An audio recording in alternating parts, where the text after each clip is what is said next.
Message اس نظم کا یہ ہے کہ ایسی موسیقی حرام ہے جو کہ انسان کو غفلت کی نیند سلا دے۔ نہ میرے ذکر میں ہے صوفیوں کا سوز و سرور، نہ میرے فکر ہے پیمانہ ثواب و عذاب۔ خدا کرے کہ اسے اتفاق ہو مجھ سے، فقیہ شہر کے ہے محرم حدیث و کتاب۔ اگر نوا میں ہے پوشیدہ موت کا پیغام،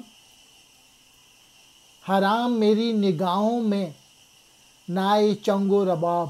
علامہ اقبال کہہ رہے ہیں کہ وہ جو اپنی پوئٹری میں لکھتے ہیں اس کے اندر صوفیوں جیسی تپش تو موجود نہیں ہے، اور نہ ہی ان کی پوئٹری میں آپ کو ثواب کی اور عذاب کی باتیں ملیں گی۔ یہ ثواب اور عذاب کا کام یہ تو صوفیہ اور فقیہ کا ہے۔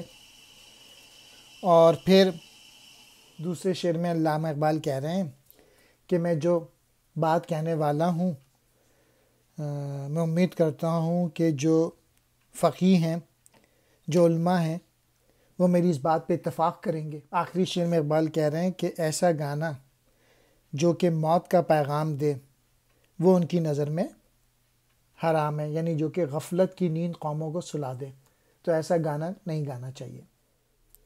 سرود و حرام، وہ موسیقی جس کا سننا جائز نہ ہو۔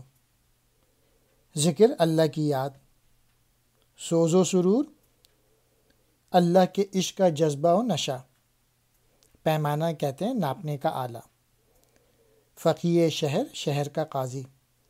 محرم کہتے ہیں واقف کو۔